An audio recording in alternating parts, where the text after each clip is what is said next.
Welcome, everybody. My name is Caroline Colas, and I am the Senior Director of Health and Wellness at the Marley Meyerson JCC Manhattan. And I'm also your host today on the Positive Psychology Hour, a series that we've been doing with Whole Being Institute for the last 2 years. This series has been curated by Phoebe Atkinson, and today I have the pleasure of partnering and bringing to the fold, bring to the Positive Psychology Hour, the two amazing women that have helped me bring this series to life for you. Megan McDonough, who is the CEO of Whole Being Institute, and Phoebe Atkinson, who's the curator. We're going to be talking about the 2-year milestone, honoring our time together, and just taking a look back. Gosh, in March 2020, when the reality of COVID-19 hit and began to sink in, the JCC and Whole Being Institute got together and decided to, figure out a way to bring the science of positivity and positive psychology to our mutual constituents. And this groundbreaking effort was a way to stay connected, to share skills for navigating life in a crisis. Little did we know then what it would mean. In 104 weeks of free lunchtime positivity hours, Megan, Phoebe, and myself introduced faculty and alumni from Whole Being who offered understanding, concrete help, practical skills, drawing from the field of positive and applied positive psychology. 2 years later, now this community has helped us all, but we want to know from you, how has it helped you hold the enormity of what we've been through together? No one has done this before. No one has been through a pandemic, and no one has come out of a pandemic. So it's an honor to have been here with you, and it's an honor to be asking these questions today of you and of one another. What's next? We're going to dive into these questions and explore the opportunities for growth as well as the difficulties of this year in full. And I want to welcome to the call my partners in bliss, Megan McDonough and Phoebe Atkinson. I'm going to add the spotlight so you can just say hi to them, everybody, and feel free to just take a moment to breathe in as we look at you and you can look at us. Thank you for being with us, and thank you, Megan and Phoebe, for just providing such inspiration and education to our community. Thank you, dear friend. And hello, everyone. It's been a while since I've seen you all. I know you see Phoebe and Caroline, but it's been a while for me. So I am thrilled to be back, and nice to be in the holding arms of Phoebe and Caroline and with a whole bunch of dear friends. So thanks for being together. You guys know how I start, right? Yeah, we always start. Thank you, Joanne. I see you doing the thumbs up. Let's start with the centering. So I invite you to get comfortable, whatever that looks like for you. And if you're comfortable, go ahead and close your eyes. If that doesn't feel good, maybe take a soft gaze looking downward. I invite you to take a nice deep breath in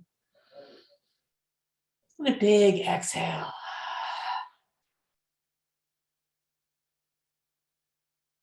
And imagine that exhale is like not only releasing the breath in the air, but also like the tension in the moment before this one, so that you can arrive fully into what's here right now. Another deep breath in. Big exhale.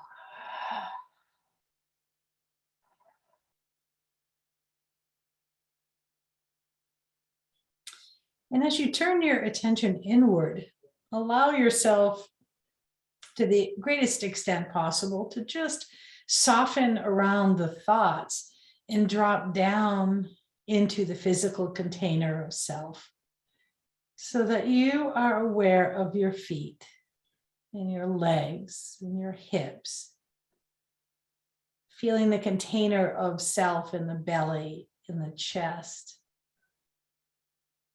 and the container of self through the sleeves of both arms, the left and the right arm.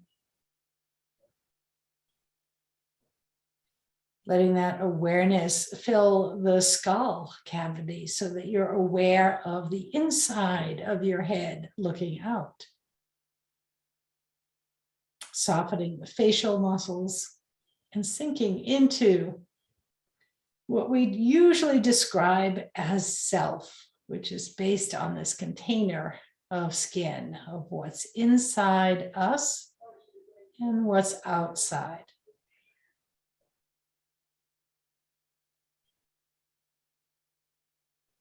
And as you rest in this container of self, notice how the breath fills the inside during the inhale.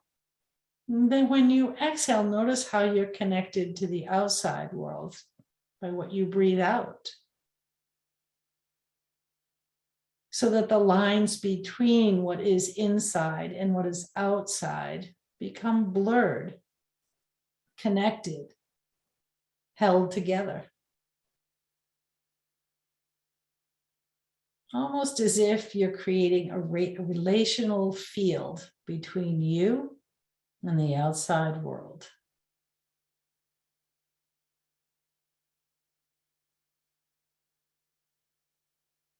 And as you sort of sense this outside coming in and what's inside going out, imagining that this breath is connected also to other people breathing in this webinar. Yeah, sure, we're connected by technology, but imagine if when you exhaled, you touched and connected with someone in Italy or Florida or anywhere in the globe of people coming together. Getting a sense of the connectedness that's bigger than just the container of skin and self.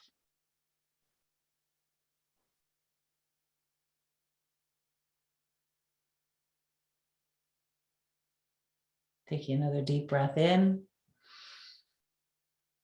Big exhale. And as you exhale, let the eyes softly open.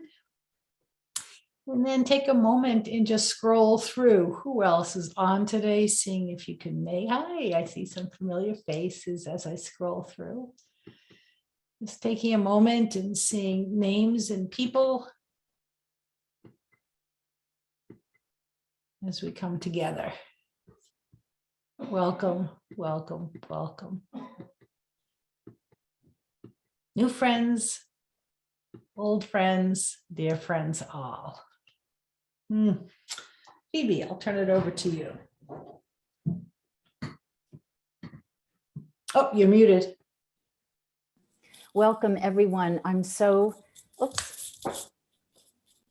Welcome, everyone. I'm so delighted to see such a turnout because today is about celebrating and capitalizing on all that we've accomplished together as we've built a community and accompanied each other through the pandemic.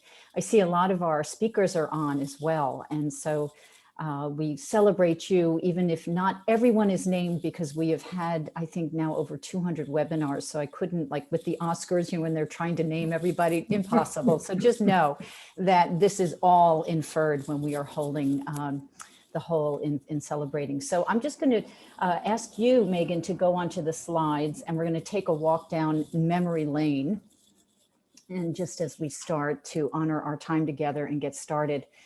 And we have a quote that is from an article that came out right when all this was starting at the end of the year of 2020. Faced with uncertainty, it is common for people to seek positive solutions. And this was from an article that came out when positive psychologists started studying what kinds of strategies and topics were really helping people bolster, broaden, and build, which is what they were saying. And so I just want to take a walk back for some of you who don't know about how this all started. Carolyn and I used to teach in situ up on the 4th floor, and we would get together. I came up to her when I was dancing Nia one day and I said, hey, this is embodied positive psychology. Let's collaborate and have some fun. And so we taught a whole bunch of things, the How of Happiness, the Positivity Portfolio based on Barbara Fredrickson's work. And then we went into self-compassion, Dr. Neff, and we were doing a lot of interactive. So I would teach a piece and then Caroline would bring it into some kind of wonderful, magical embodied piece. And then just when we were programming resilience and also flow states, we had a whole 6 series, everything shut down, as you know. So Caroline turned to each other. Caroline's top strength is leadership, hope, and creativity. And in addition to love of learning and all those things. And we just turned to each other. We got online and we said, let's turn this around. Let's contact Megan and let's partner up. About a month later, other partners were getting together, such as Barbara Fredrickson and the people from U Michigan and all these wonderful exemplars. And Barbara Fredrickson said that we need to join forces and build alliances. We need to generate resources and teams to meet these challenges. People remember that sense right when everything was closing down, such uncertainty, but we know from hope that activates our mobilizing, that we kind of come together, we're built for resilience. And so people started to come together in all these communities of practice. And that's how we got started. We tapped into our social capital. And since then, we've created this reciprocity that alumni from our programs, faculty, friends have come on, and they have really served to support the greater good. And all of you who have showed up, who have created the community to interact and to be so engaged, it really has created this virtuous cycle. And we're very excited to celebrate as well as to look forward into our 3rd year. So I can ask for the next slide, if you will, please. So this is what they said. There's 9 ways in which people sustain and strengthen. Every one of them is a thread of the different positive psychology interventions that were already being studied. And then they studied them in about 8 or 9 months during the pandemic, right when it started. And they found that people that were really creating and generating meaning through narrative, through storytelling, through reframing things, people that were coping in a really adaptive, resilient way, people that were being very benevolent and self-compassionate. We were hearing a lot about that. People that were really stepping into their courage and building courage even more by creating new capacities, people expressing the gratitude that we had so much priority. People were really starting to, in a way, simplify things and choose what was most important. Character strengths, we certainly have topped that a lot in our program. Positive emotions, we've looked at the moms, pops, and pips, if you will. When we strategically induce positive emotions through our choices, we can feel that broadening and building, and we can create a little bit more positivity, which, as you know, then helps us to be more motivated. Positive interpersonal processes, it's a fancy word, which really, how do we respond to each other to uplift each other? And then high quality connections. A lot of times in our webinars, we've had these micro moments, which is what a high quality connection is. You resonate, you connect in a moment, and then that really stays with you. So all of these focuses and interventions, if I was going to name a few, we looked at last year social activism. We had UNITA, and we had, people that were really speaking to the moment that was happening last year, all the different ways we could show up in the multiplicity of selves. We started last year with improv. We started it with improv again this year with Jude Trader-Wolf. We looked at kind of the hero's journey last year with Dr. Sergio Hernandez, how the heroic cycle of leaving what was there and moving through the threshold into the new, and then meeting allies along the way and developing new capacities. We had the ideal self that Sue Knight Deutsch was talking about and really showing her process of all these people, these alumni that stepped forward. Mega would bring us into her Let Your Yoga Dance. And we had Dr. Dan Tomasulo talking about hope. We had Michael Camber from Denmark talking about walking and how he was creating communities that were walking. We had Barbara Fredrickson come back and talk about this very research on mental health and the importance of positive relationships. And we had Susan Luger, who's on today, who really brought us into mindfulness, as well as Melissa, the metaphor mirror. We had so many people that I haven't yet named, but you were here and you know it. And we also have a repository of recordings that now is a treasure trove. So just look at all of these over 200 webinars. We've had, I guess, Caroline, I think you said 20,000 people, that we have tapped into. People have written to us and really expressed what a lifeline it's been, through the grace and the grit and all the resilience we have helped each other through. So that's what we want to celebrate today, that this is where we've been, and we're going to continue to build on these webinars. A week or two ago, I was at the World Happiness Summit with Megan, and Martin Seligman started the summit by saying, the world is on fire. What are we doing here at a happiness summit? And he made the case that actually now more than ever are these kinds of interventions that we are trained in, that we can lift each other up, we can lift ourselves up, and we can be in what he called the age of agency. So just want to remind you that this is all about choices and also being in community where we can inspire and learn with and from each other. Okay, I'll look at the next slide so I can move us through into, I opened the paper today and I read something in the Times. It said, but we can't be sure that we won't have another curveball from this virus in the future. So you've been hearing already, the different strains that are showing up in Europe, and now they're starting to track in New York. So just started to say by these buffer, bolster, and build resources are things that are not just for 2020 or 21. These are interventions that we're going to keep tapping into and cross-referencing as we program our webinars, and just hopefully giving you these tools and these applications for you to practice. The other one that I sent to Caroline this morning was from the Wall Street Journal, and it said, the gyms are now seeing increased demand for gentler classes and recovery spaces as weary gym goers return. So they're asking for places where they can rest in community and just be given permission to be in Shavasana. And one of the things that another speaker at the World Happiness Summit, Dr. Robert Biswas-Diener, said, that we all know what we need to do.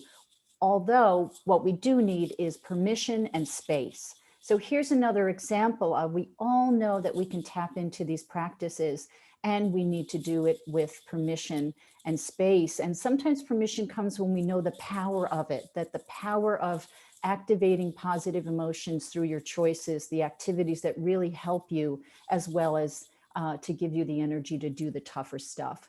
So that comes to another article that just came out last month. This is what people are talking about now in this larger conversation. It was about what we call behavioral activation, brilliant op-ed. And they basically said, okay, you've done the self-care, you've been languishing, that whole languishing to flourishing. Now try this. So the article, which I really highly recommend, was really about what Caroline helps us to do, and what Megan just started us with, is to make a choice and to activate through the behaviors. It's fine to have a mindset and a concept, but sometimes we just have to just do it. And that's what behavioral activation is. And that there's all kinds of ideas, but again, they cross-reference to these 9 strategies. Last year, we heard a lot about languishing to flourishing. Dr. Adam Grant really gave us a word to describe that blah feeling that people were really feeling, apathetic, and really it was exhaustion as well. We've had some people talk about burnout on our series. And Dr. Grant says that the pandemic has really taken a lot on our well-being, and we've been feeling drained.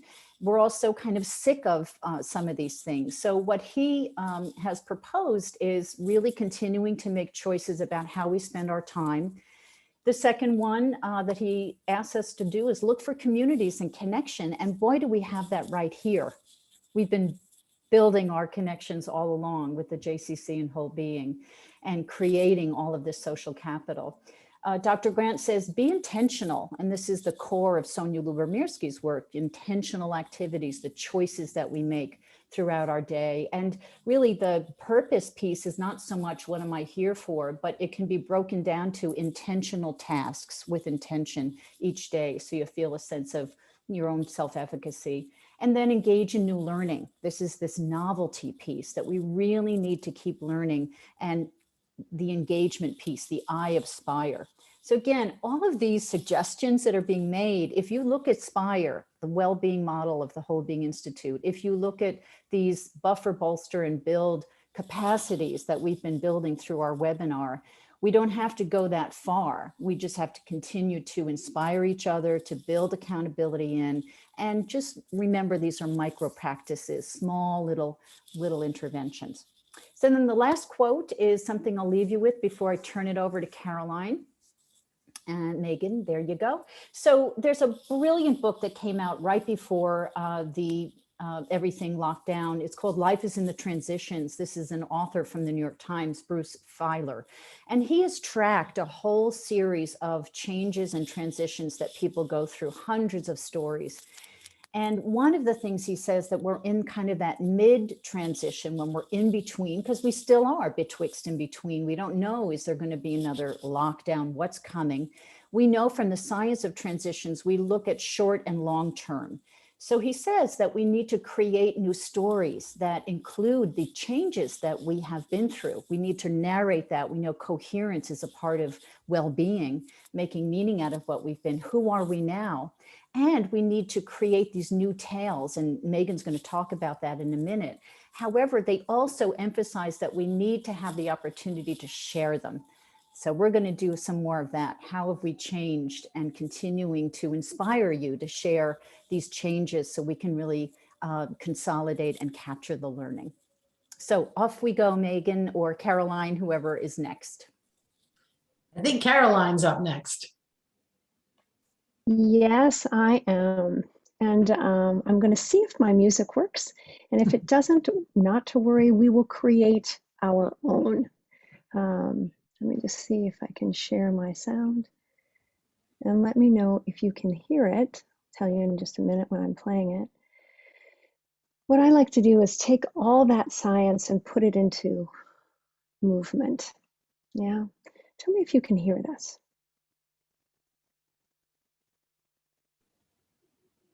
One second. Not yet. Okay.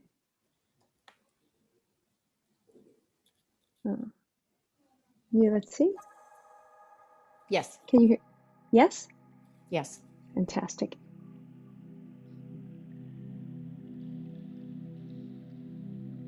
Okay. It's very soft and gentle. Caroline, you have to spotlight yourself, I think. Okay. All right. Can you just sort of move your hands for me? And you can hear the sound, yes? Is that? Yeah. Beautiful. So let's just start with ourselves. Yeah? Make sure your space is free. Megan talked about referencing ourselves and then expanding our container out. Yeah, maybe to Italy. Take your hands and lower them down to the earth, to one another, to the sky, and then swish with the clouds, something larger than yourself. Yeah? Then push down, like flying, but grounded. You're safe. And then swirl. Let's do that again. Press up. Here we are. Give a little poof of magic. Swirl with what's above you. Take your hands down, your wings. You are safe. Create that safe gesture. And then swirl. Taking your thumb and reach. Pull it across your heart. And then just connect to the back of your body. Other side, your thumb into your palm of your hand. Trace your body and connect to your spine. Let yourself stand tall. And then reach up 3 times to the stars. Swirl for this moment. Take it down.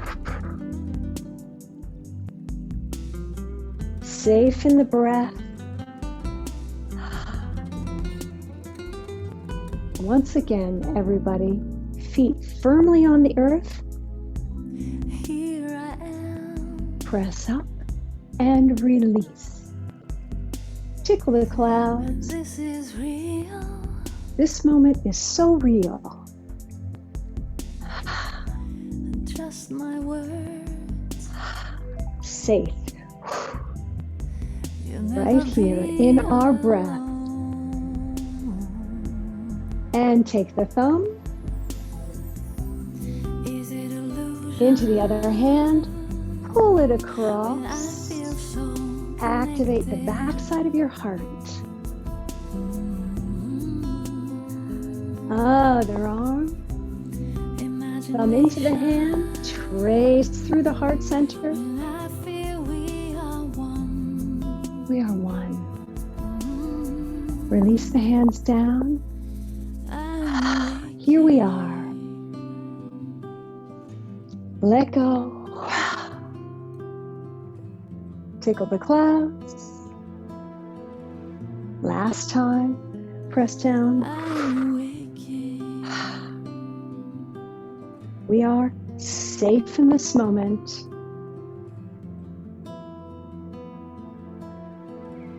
Inhale. Hands to the heart. Nice, everybody. Beautiful. All right.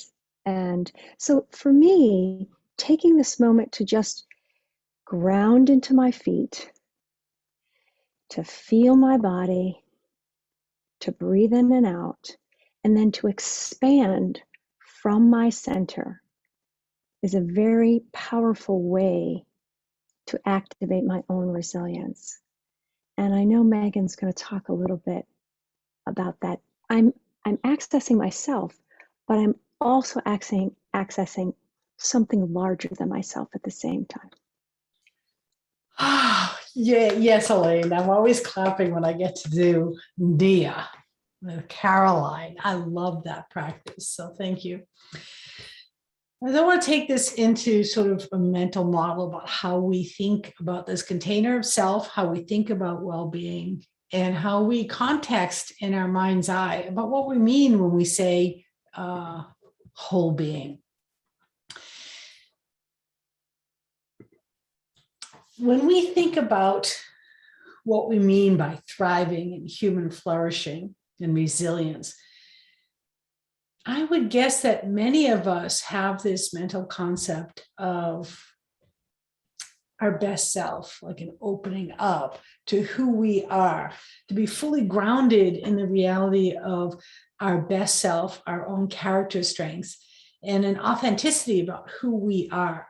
This is extremely important. I mean, we could call this selfing, that in many ways, when we look at positive psychology skills, they're really about how do I not only know who I am, but continually make choices in this day towards the better. And so those of you who have had the blessing to work with in the certificate in whole being positive psychology know that that is the arc of trajectory of that course, beginning with in module 1, talking about the many selves, that we don't have just one mental model in our mind's eye about who we are, but we have this construct of self that includes a multiplicity. We have the ought self of the voice in our head that describes what we should be doing, what the social responsibility we think we have. Then we have the authentic self that's here right now. And of course, we have the uplift of our best self moments when the best of who we are is engaged. And I think one of the big things that happens in times like COVID and difficult times is we have all these possible selves in the future, some of which we fear and don't want to happen. and some of which are our biggest longings and deepest desires and dreams of who we want to become in the future. This should be familiar to some of you that I'm talking about right now. You remember the metaphor of the balloon? Those of you who are in the SIP program talk about then of all of these possible selves, what is my ideal and how am I making choices now that support where I'm heading? This selfing process is absolutely critical as we build agency in our own lives. I mean, raise your hand if any of the positive psychology skills have added to your capacity to self more positively, to build more a bigger container of self. It has helped you with the agency needed to lift oneself up. Yeah, it's a very powerful structure of how we show up in the world, and knowing ourselves to have the capacity to make choices and to use the interventions and tools to see life anew today in this moment. So this selfing thing is amazing and brilliant until it's not. What do I mean by that? I'm going to tell you that this idea of selving isn't an end in and of itself. You might remember, maybe some of you who are on these calls since the very beginning, on April 1st, I was actually doing a program first thing in the morning that I had to quickly close out of because we got an unexpected call that my husband's younger son didn't wake up one morning, that he had died in his sleep. Not long after that, we got another phone call that my nephew died of a drug overdose. Not long after that, I get yet another phone call that a beloved family member was in the emergency room. He had tried to hurt himself. He had addiction and mental health issues and was at the end of his rope, as many of us are. This last 2 years have been extremely difficult for me personally. And I know many of you on the call have had very difficult last 2 years. And it's not just the pandemic, right? It is a cumulative things of many things happening in our lives. The war in Ukraine, environmental pressures, in just everyday things in life when our loved ones die. And we hit these points in our life when this mental model of selfing may not be a helpful model to use because the weight of the world feels too heavy for any individual to bear. Do you know what I'm saying? Has anybody else been there before where you know the tools you're supposed to use, you know how to go about it, you've used them before successfully, and yet in this day you are dragging yourself behind because it's all you can do to get out of bed? When you reach that point, I want to introduce to you another concept of thinking about who you are at a much bigger level than just the container of self trying to hold it all together. So when the world is too much and you can't hold it together, I want to offer you a gift of another metaphor. And that is the gift of the metaphor of water. That in fact, we can begin to understand that selfing is not sort of this just this individual moving forward of selving, but it is also one in which we can let go of the concept of what we're trying to hold together and rest in a deeper container. Of course, in the many spiritual traditions, water is the example. In Buddhism, for example, when they talk about thoughts, when you're thinking and thoughts are arising in meditation, that they are like waves on the ocean. that they can actually just fall back and down, like I did on the meditation today. I said, okay, we get this little concept of who I am up here in the brain, talking and saying all I should be. If we could just drop back, which is what Nia did and what Caroline did in the Nia dance, which is what Melissa does through the poetry and the metaphors, that there's other ways of accessing this container that's much bigger than any mental model of self. So the water, we can be droplets of water to drop back and open up into a greater awareness that's beyond the mental concept. And I'm calling that unselfing. I love that term because honestly, everything that we talk about is such a concept of the individual. I'm finding it interesting to even trying to communicate, what do I mean by this bigger awareness of dropping down and back? It's a process of unselving. And so this dropping back, what does this look like? Well, I actually think that art has it right. Poetry has it right. Metaphor has it right. When I was building this part of this program for the World Happiness Summit to begin to speak to others about what unselving looks like in the terms of whole being happiness, I came across this poem. And this speaks to what we've been doing here on these webinars, when giving is all we have. You gave me blue and I gave you yellow. Together we are simple green. You gave me what you did not have, and I gave you what I had to give. Together we made something greater from the difference. You see, when we think about this relational container as being here I am and here you are, we miss what's in between, what's in the relational container that is actually creating something anew.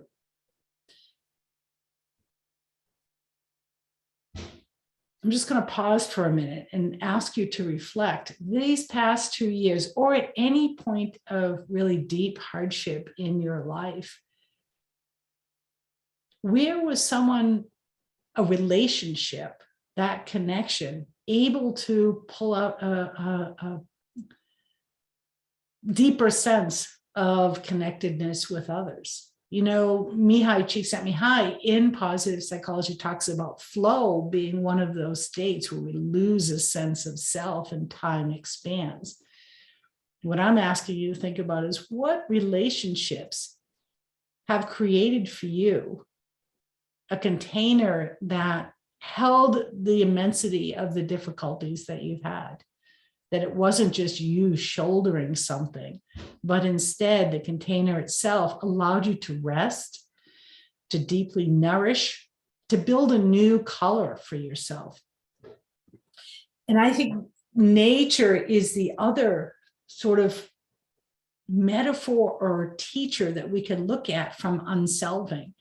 In biology, there is something called the edge effect, where two ecosystems come together, where the ocean meets the sand and creates a sort of this in-between zone. There are organisms and life in that zone that does not exist in either zone.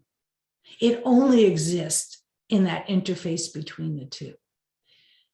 This is the larger container that you and I are actually being held in and connected to every single day. We are never alone. We are never breathing in isolation. Every exhale is someone else's inhale. Every inhale comes from atoms from the very beginning of the Big Bang. We may feel like we're holding the weight of the shoulder on our worlds. And in fact, we're on our weight of the world on our shoulders. And in fact, we're always together. We're always interconnected. And this edge zone to think about is so critical because it's invisible, right? It's invisible for us to see. It's not like saying, oh, here's my arm, here's my skin, here's my face. And this is why the movement and the dance and the kinesthetic feel can touch directly that which words don't describe, really. We can try through poetry and artistry to describe it, but we know it when we feel the awareness and the great power that comes from dropping away and opening up. It's, whew, yeah, that's the container I want to lie in and rest in when life itself becomes difficult. Sort of big concepts, yeah? But it's really not the concept I'm after, it's the felt sense. So, see if you can touch that place in yourself. And I'm going to move into, so that you can touch that place in yourself, some prompts. You've done this before, right? We've done writing prompts, and I'd like you to just explore it for yourself. If you can grab a pen and a piece of paper, and really just take a deep breath in, exhale, and write this sentence down. This community has created a larger container for me by ... And please write 6 to 8 ending sentences for that without really, without thinking about it, just finish those sentences. This community has created a larger container for me by, and I'm going to give us a minute just to finish that.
Next question.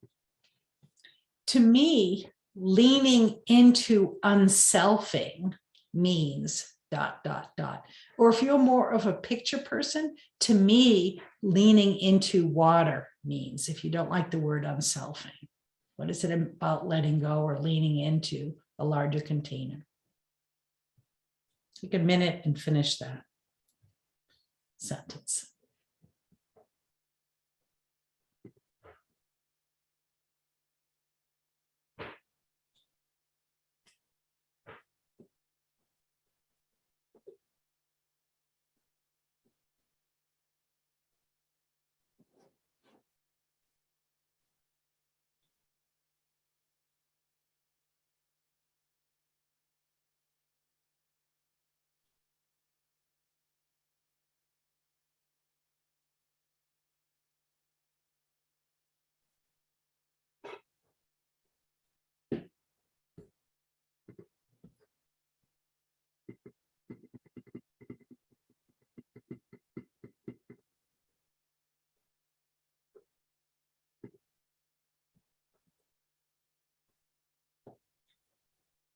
Okay.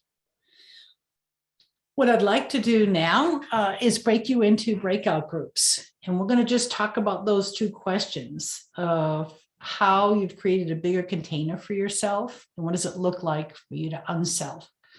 So hopefully you all know how to do breakout groups. We've done it a number of times, and you'll have just 5 minutes. Actually, let me give you 7 minutes to talk. So that's about 3 minutes a piece if you're in a 2-group breakout, and about 2 minutes a piece if you're going to be in 3. Okay.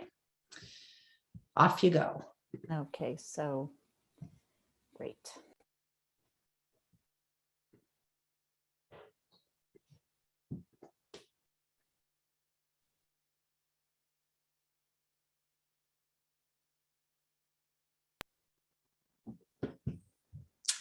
And those of you who are still on, there we go. Yeah, Monday sometimes night, sometimes everybody. that happens. We press the button by mistake and we're like, I didn't mean to press that button to leave the breakout room. All right, I took Monday, myself off of the spotlight just so I can sort of open it up sure. to the group. If you can Okay. mute yourself if you're not talking, that would be great. So we mute everybody. And why don't we, someone raise their hand if they want to share sort of something that they found out in either the writing or the talk that feels like it wants to be shared to the whole group. So who wants to share?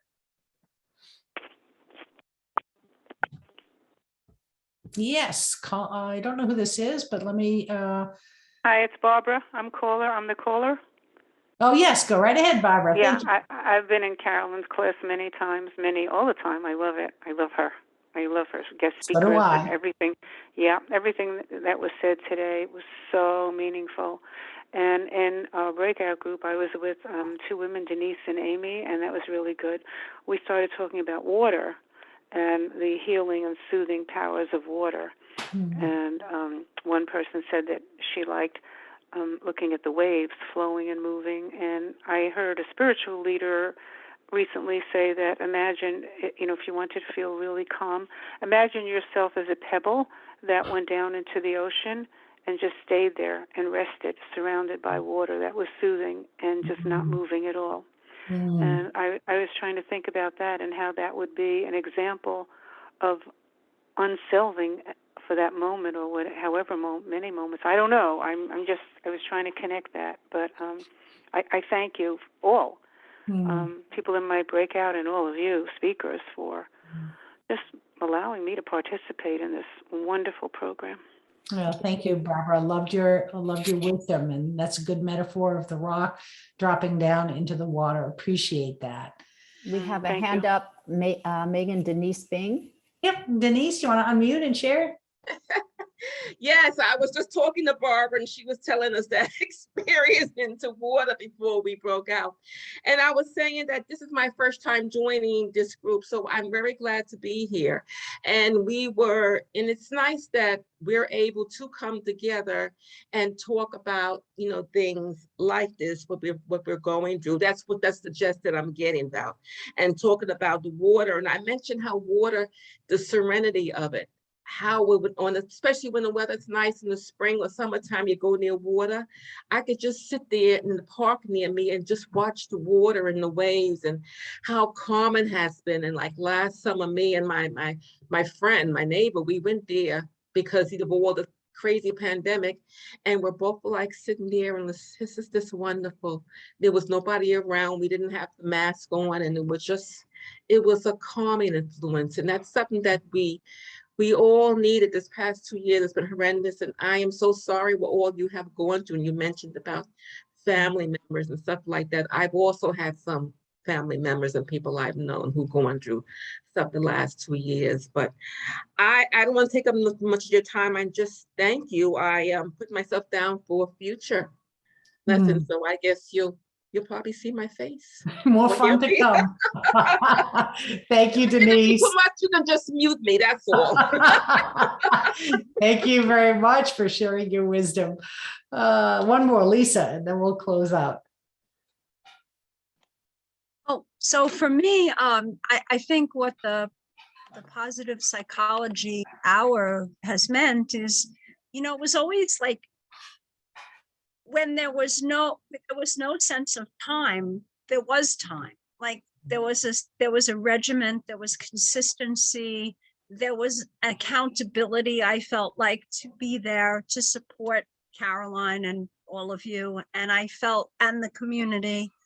I felt like everybody is talking about water, and water in Judaism is akin to Torah. It's funny. And so they say that when water envelops you, it's like the Torah has given you a big hug. So I thought about that. But for me, I found that what picked me up, I guess, was nature, because nature itself was sort of immune to all of the chaos around us. The birds were still chirping and the squirrels were still looking for nuts. And it was easy to make a friend with things that we wouldn't ordinarily look at, to look out because we're so busy. So it was easy to really appreciate the world around us in a way that we never could. And it was good to come back here each day it was to remind yourself that even though we're struggling, there are bigger struggles in the world. And so I thank you for that. Thank you, Lisa. Thank you for sharing. So to round out sort of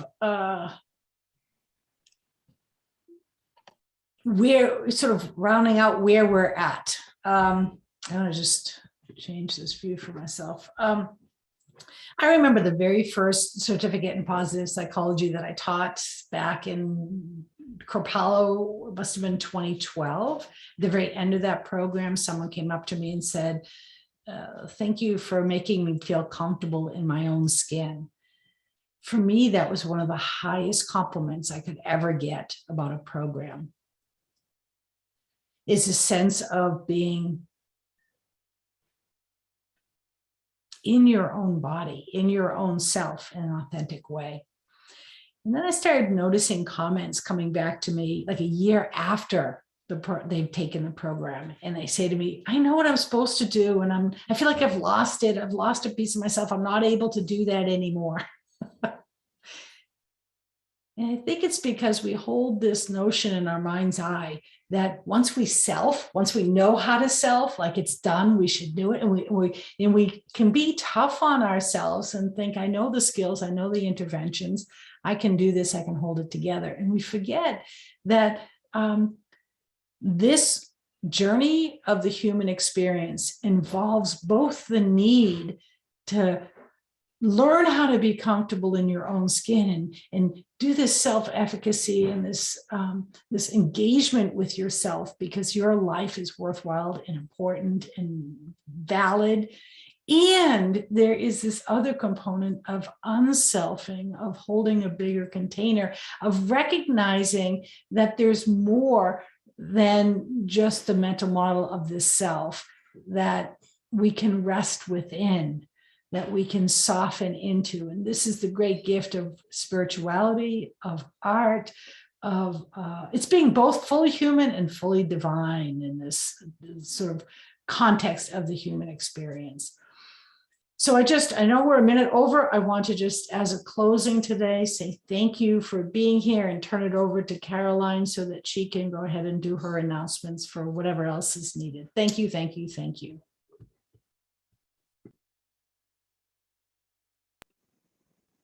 I want to bring out Phoebe, if she's here, and Yes. give you guys an opportunity once more to look at behind the scenes. Phoebe, are you able to? Yes, I'm here. Okay. To see it's a triad. And in NEO, we use triads a lot. It's a very strong base to have three, the power of three, and to know that, we have like a body and two arms, we have a body and two legs. So these whole 2 years have been a combination, a swirl of Megan's ideas, Phoebe's ideas, my ideas, the Whole Being Institute, the JCC, and this idea, as Phoebe started with, of reciprocity. When you do something for me and I do something for you, that's wonderful. But it actually turns out that feeling, we know from research, chances are you're going to do something nice for somebody else and somebody else. And like a drop, that is the ripple. And I want to thank Megan for jumping in and Phoebe for introducing us and for jumping in, because we've created a wake. And you guys are our wake, right? And the wake of goodness and kindness is remarkable. Thank you. So thank you. Next week, I want to remind everybody we have a special presentation. I have to thank Phoebe for that again. She has introduced me to Eve Isaacson, who is an extraordinary woman, and she is going to be moderating next Tuesday. And what I'd like to remind everybody to do is to sign up for that, because it's going to be during the positive psychology hour, but it's a separate registration. And I put it in the chat, and it's called the Whole Body Reset: Stop or Reverse Age-Related Weight Gain and Muscle Loss. Well, why are we presenting that? Well, there's a whole lot of controversy about, oh, you know, when you age, when, right? Which is exactly what we're talking about today. The container is larger than that. And this is new science that shows, wait a second, it isn't the way we thought it was. And these amazing folks, these amazing researchers are going to come and talk to us about, hey, is it true what I think about aging? Or is there something else that's going on there? And just like in positive psychology, we emphasize what is strong versus what's wrong. This is another program to do just that. So I hope you'll join me, and I thank you once again for being the change that we want to see, And that Caroline, we hoped you would be in. just wanted the to world. also thank all the presenters. They work so hard at putting those webinars together, their heart and soul, and then the gift they give to you to serve their work forward. So thank you, presenters, as well. Yes, and exactly what I'm saying, which is that we don't you think, you guys, we had no idea when we started this. We had no idea that about the generosity, that people would come forward, that people would come, that you guys would stay on. So it's been a beautiful miracle. Thank you for joining us. And as we enter in year 3, no, you're not alone. Thanks, everyone. Have a great day.